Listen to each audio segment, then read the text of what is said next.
Welcome to LRATC Rewind, where we get the chance to chat and catch up with graduates of the Riel Arts and Technology Center. Today, we're honored to be joined with Graham Parsons, a graduate of the 2018 Broadcast Media program. He's currently working as a freelance camera operator with an extensive background in sports broadcasting. Now, the Riel Arts and Technology Center offers a variety of 13 vocational programs, ranging from, obviously, automotive, culinary arts, early childhood education, and, of course, broadcast media. You came into this program, Graham, during your second semester of grade 11, a bit like me, at Collège Jean Sauvé. Why did you take the path towards a vocational program? Why did broadcast media pique your interest? Well, in high school, I was kind of like unsure of what I really wanted to do. So there was one event, I was kind of in the media stuff. Like I had done some digital media stuff with the tech class, and there was an event, there was a volleyball event that showed up, and you guys, like this class, was there broadcasting and live streaming it. And my principal just kind of pulled me aside and was like, do you want to come and check out what this is? And I was in grade 11, and I checked it out, and I was like, this is the coolest thing I've ever seen. Yeah. And so I did that. I volunteered for a couple nights doing that, and then basically. So you helped out with the broadcast media program? Is that what you're saying? Yeah, like I've kind of volunteered. I was pulling cable. Like I was. Okay. So even before you were in the program. Yeah, I was still in high school in grade 11. So you had your head start. Yeah, exactly. And from there, I just basically enrolled, and I mean the rest is history. Like it was kind of where I had always gone, like the camera stuff and the media stuff. Like I always found myself drawn to cameras, but I didn't know broadcast media was necessarily the place. Like I wasn't sure if it was going to be film or what it was after high school. I really didn't know. But then I went into the broadcast media program, and my eyes opened up. Well, you found out it's about everything, really. Radio, it really is. Yeah. It's about camera, it's about podcasting, what we're doing right now. So yeah, it's a bit of everything. Totally. Yeah. What was the main difference you saw between Collège Jean Sauvé and ATC? Obviously, it's a completely different environment over here. What did you notice? Well, first of all, the equipment. I mean, the fact that we're in a studio right now, you don't get that at a normal high school. And just the equipment that you guys are using. I mean, like microphones and stuff like this, you don't, like, our high school didn't have anything like that. We had DSLR cameras and Photoshop, and that was about it. Yeah. Here you guys do like Premiere Pro and all the Creative Cloud stuff, and you do live sports broadcasting. Unlike high school, like we didn't do anything like that. What was one of your most memorable experiences? I know I have some with Mr. P, obviously. Oh yeah. We won't talk about them right now. I get to talk about that when I get re-invited on the Rewind. Yeah, when you come back. Yeah, we'll leave it to that. Yeah. But let's talk about you. That's why you're here. You've obviously come here in the past for other episodes of Rewind. Yeah. But yeah, tell us, what is your most memorable experience? My most memorable experience in the classroom? There was a film challenge we had done a few years into the program. No, it was I think it was a film challenge.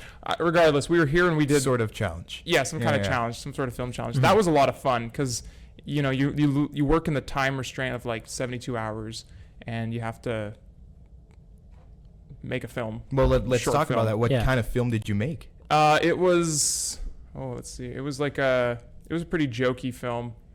I mean, I was a high school student, so I kind of had some fun with it. But I really enjoyed that. I'm trying to think if there's anything else like. You mentioned. I mean, the whole thing was just a great experience. Like, every live production was just so much fun. Yeah. So I want to hear about this jokey film because you have it in there. I know you do. What was it about? What was the storyline? What was shooting it? Like, it must have been stressful. 72 hours to shoot, put together a film. I mean, it can't be that easy. No. It was. Do you really want to know what? Yes. Okay. Yes. It was like a. I want to know all about it. A turtle man. Turtle man. One of my friends dressed up in this just ridiculous costume and was like a turtle costume. He was supposed to be a turtle. So it was a vague interpretations of a turtle. This is what I'm getting here. The artistic, an artistic representation. an artistic representation of a turtle. Yeah, exactly. Yeah, we shot that. That was a lot of fun. I mean, like every broadcast we did, there was always something fun about it. Like, Right. I mostly did camera, Yeah. which is kind of what I do now. But, yeah, no, it was fun. I don't know what else to say. Yeah, well, let's talk about your experiences at the Louis Riel Arts and Technology Center must have helped you in the field today. You must be applying them today. Yeah. Oh, for sure. Like there was one time now that I remember it.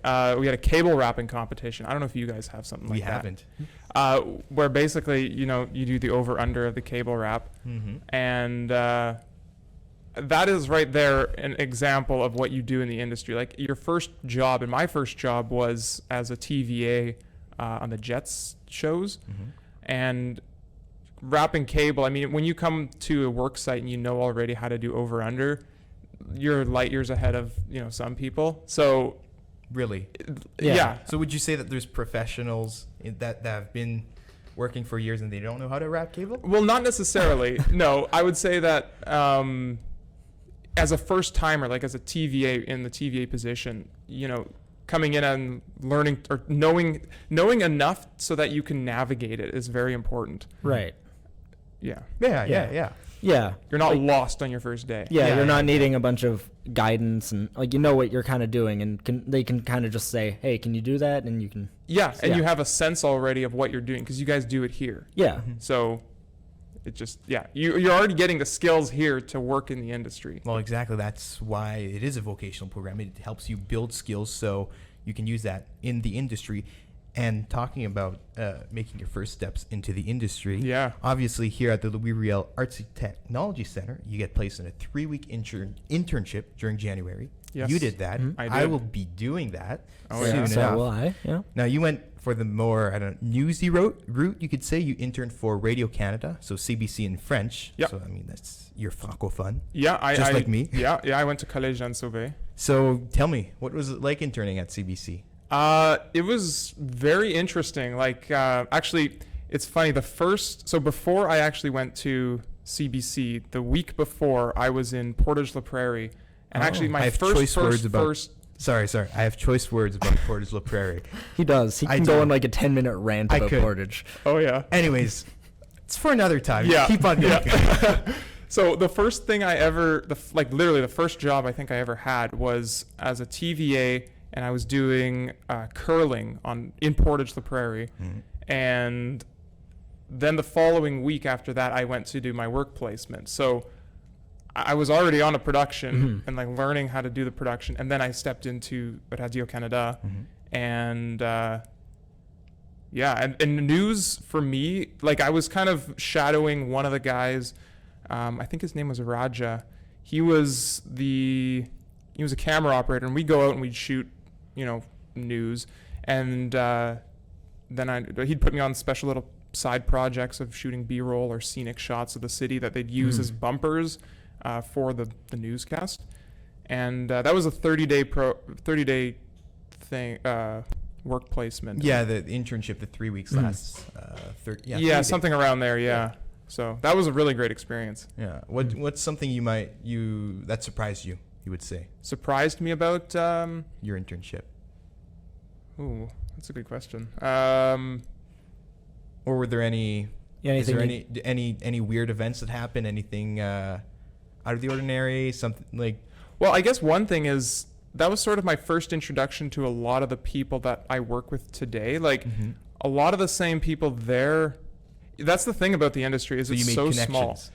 Yeah, for sure. Like I see the same people that work there that are on other productions. Like, and the fact that I've had the opportunity, or that I know a little bit of French, or that I went to French immersion, has actually gotten me a little bit of work too, because you can work on productions like Franco-Manitobain productions or French shows, and having that is a huge skill set for sure. Of course. Yeah.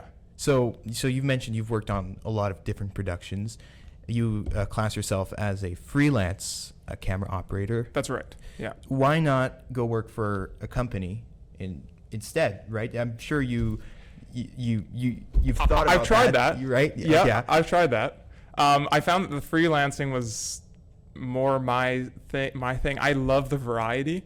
I love being able to do a variety of different things, and that's just as I progress through my career. Like that's sort of the one thing I want to keep is the fact that I can do multiple different things. You have options. Options for sure. Exactly. Yeah. And being able to work at multiple different places with different people, like it's very rewarding doing it that way. We'll talk about your freelance experiences. You said you've live streamed bull riding. Bull riding, yeah. That's correct. Yeah. So you do that. When do you do that? Because you said it's a seasonal thing. Right. So in the summer months, usually I'm off every weekend or so, out in some rural Manitoba town, and they're putting on a bull riding show. It's with Crossfire Bull Riding. Okay. And what's Crossfire Bull Riding? That's the company. So okay. Yeah. The company's Crossfire Bull Riding, and the guy who runs it is Ben. He's a fantastic guy.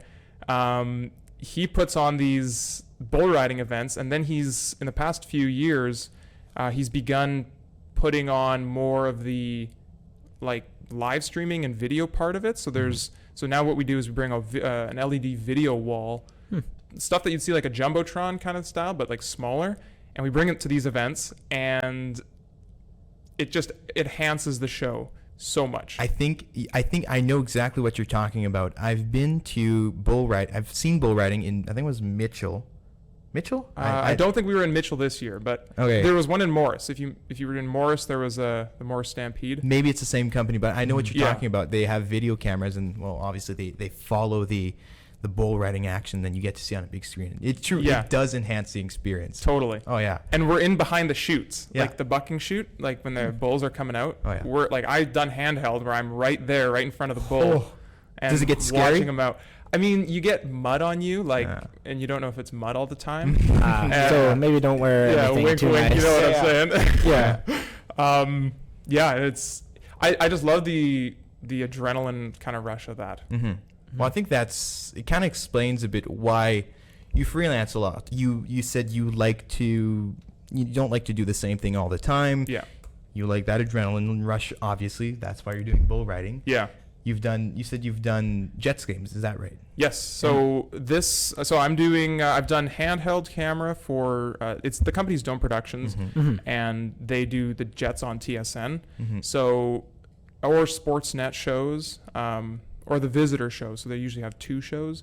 But I've done handheld. I've done end zone camera for the Jets. I've done like a slash camera, which is like a kind of at an angle. Okay, yeah. Is it the camera? It's that's like a replay look. Okay, yeah.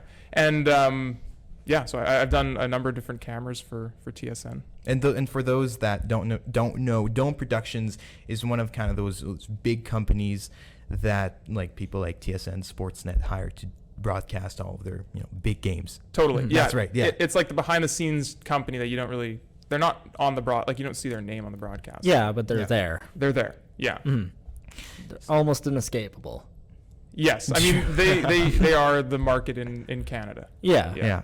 So where do you see yourself, let's say, in the next, let's pick it up, 10 years? 10 years. 10 years, because in 10 years, who knows if HD will still exist? Maybe it'll be 4K. Maybe is news still going to be a thing? We don't know. Or some jobs may be taken over by computers. Yeah. Probably. So where do you see yourself? I know it's tough. Yeah. But like in terms of goals or more goals. of like goals? Do you have any set goals? One thing I think that's definitely achievable for me is to go to the Olympics. I know I'm going to go someday. Well, that's a huge operation to broadcast. Yeah, like I'd love to go as a camera operator for sure. I think like maybe like way down the line, I think maybe in the production side of things would be kind of cool. What do you mean production side? Well, whether that's like building graphics or building like content or video production for these shows or like motion graphics, or I really like that side of things. And I like doing the freelance like live stuff as a camera operator, but I think in the future, like long future, I think I'd like to do more of the production side of things. Okay. That's cool. Yeah. We'll move on a bit. We'll talk about a bit more about your time at ATC, because that's kind of why you came here to talk about Rewind, what you experienced. Yeah. How's Mr. P? Mr. P the was, instructor. is he looking at me? I don't know. Is he? Yeah. Just imagine. What am I going to say about him? Just imagine Mr. P is in some faraway land. Maybe his friends are listening. But. Okay. Yeah. He's definitely not in the No, Mr. P was great. He really tried to really bring everybody up to speed on what it takes to be in the industry, and that was. He's worked in the industry, right? He knows the industry. So having him to get you opportunities to help you start your career, he was fantastic for that. Really, I think that's probably the best choice for a teacher for any program, really. Someone who's had experience in it. Oh, for sure. Yeah. Well, that's the thing with a lot of these teachers, and I'm feeling vocational in general. Program. Yeah. Vocational in general, it's people who've actually had experience in the industry. Usually they know what they're talking about. Yeah. But that's a big plus of it. Yeah, of course. Oh, yeah. Of course. So you talked to me about your 72-hour project. Is there any other notable project broadcasts that you've worked on? At ATC? Yeah, at ATC. Well, the connection you guys have. Mm-hmm. So that was we were the first year of students to start that. Okay. And that's back in 2018. Okay. Yeah. So I helped out on building some of the graphics for that as well. I don't know if you guys still use them or not, but there's like lower thirds that I had designed. I don't know. I think it's fine. They might still be in use. I don't know entirely. Sure. I think we're redesigning it. Not because they were... No. I think it's cool that like I could do something now, and then now in what is it, 4 years since I graduated, like it's still being in use, right? Well, yeah. Well, we just got the God speaker in our speakers who says yes we do. Yes. You still use the same graphics. We still use the same graphics. Well, that's there we pretty go. Cool. Yeah. So it's if it's a good graphic, it's there to keep. Well, thank you. Yeah. If it ain't broke, don't change it. Yeah, you don't have to reinvent the wheel. Exactly. Yeah. So the connection was kind of we started that, and that was a lot of fun. I think I did only once on camera. I was never really like the on camera kind of person. Well, you do pretty good over here. Yeah, right, when I was... There's no cameras. No cameras. Oh, yeah, that's right. There's the cameras don't We're exist. supposed to forget about that. Yeah. Mm-hmm. No, when I was younger, I was a little bit more like heavier. I've lost a lot of weight since then, so I didn't feel as comfortable being on camera. Okay. But now I think it's fine. I think I look pretty good. So. Yeah, in good shape. That's good. I biked here today. So. Really? Yeah. So you live nearby? Not really. Well, how long did it take you to bike here? About 40 minutes, 45 minutes. Oh, jeez. That's what area are you kind of coming from? I'm in St. Vital. St. Vital. Yeah. Okay, like which part of St. Vital? Like Old South St. Vital. Oh, okay. Like by the perimeter. That's a ways. That's a ways away. I'm maybe a 20-minute bike ride, so I usually ride my bike. That's good. Yeah. Yeah, I'm kind of like I'm on kind of the edge of St. Boniface, but more Old St. Vital. Okay. Yeah. I actually ride my bike to every broadcast, well, almost all the broadcasts. So I do CFL games. I work as a camera operator. Yeah. And I ride my bike to every one of those games. There's Valor FC games. I don't know if you've heard of that. It's like the soccer team. We've heard of soccer, yes. Yeah. And I haven't been living under a rock. I bike to those as well. Sometimes I'm going to try and bike to the Jets games. Just because parking costs money, everything costs money. Well, I've done volunteer work, and I had to park at, I think, was it the Radisson? Oh, and parking was insane. Yeah. Do you bike in the winter as well, or? I've tried it. I don't really like it, so I'll probably drive. But okay. So the commute from here to ATC, well, how was that? From here to ATC? Did you take a bus or did you? Oh, I got a ride actually when I was coming here. Yeah. Okay. So it wasn't that hard, was it? No. No. Okay. No. I know we're getting a bit long, but I live in St. Adolphe, so biking here would be a bit hard. Yeah. Be possible, but I would have to leave at 3 a.m. Yeah. 3 a.m. 3 a.m. 4 a.m. Get here for 8:30. I mean, that's not too much different from me leaving at like 6:40 to get here for 7. I mean, no, not the fastest biker. Yeah. Yeah. Just get faster. It's not that hard. Come on. Yeah. I mean, you'll never get faster. I'll try. Yeah, that's true. Yeah. So just before you go, it's Yeah, been a great final time having questions. you on. What's your cheap advice? Be wise. This is your Cheap time. advice. This is your time to be wise. Oh, What's my your cheap advice? advice Oh, you no. would give to If you were to give any piece of advice to To somebody to somebody in the class? Or? look somebody maybe looking- someone looking into broadcast media, someone in the class, Or starting maybe. someone looking to get into a vocational program. Yeah, What yeah, would you or- say? Your Looking to advice get would be- into a vocational program. Yeah. I'd say, like, especially if you're in high school, there's really no reason not to do it. Other than the fact, like, you won't be at your home school, right? Mhm. So that's the one kind of downside. If you're gonna miss your friends, but I think that the longevity of what you're trying to do, because really it's an investment in yourself now, in high school especially, for your career after high school, because maybe you have some idea of what you want to do after high school, but if you don't, I think there's really no reason not to try it in high school, because you don't have to pay any money to do it, and it's just a ton of fun. You'll meet a lot of new people, and the thing is, a lot of the same people like you guys have in your class here now, there's a chance you'll be working with them in the industry. Like, a lot of the people from the class that I graduated with are working in the industry, so I see them on a regular basis, and you develop the connections, you build the network now. You're really just investing in yourself now for the future. Like, Invest in yourself now for the future. I know I that's love cliche, that. I but love that's that. I what- love that. that's That's what it great. really is. That's great. Well, thank you, Graham, for having. It's great to have you on again. thank you. And we hope to see you again in the next edition of Rewind. We'll see about that. Before we It's go. only him every episode. Yeah, every episode we bring Yeah. back Graham. No. Oh, is it? I don't know. But before we go, I'd like to thank everybody in the productions production. What do you call that? Yeah, the absolutely. control room? In the haven't control met- room, Mr. P. I won't start naming names. That'll be long. We have a class of 20 Yeah, approximately. There's quite a but- few people in there. But I'd like to Yeah. thank everybody who's helped with this broadcast, and of course, we'll be back with more episodes of LRATC Rewind. And for now, check out LRSD TV's socials on Instagram, Facebook, and Twitter, and make sure to give us a like, Thumbs up. a thumbs up, and press that subscribe button so you can see more of us. Anyways, till next time, au revoir.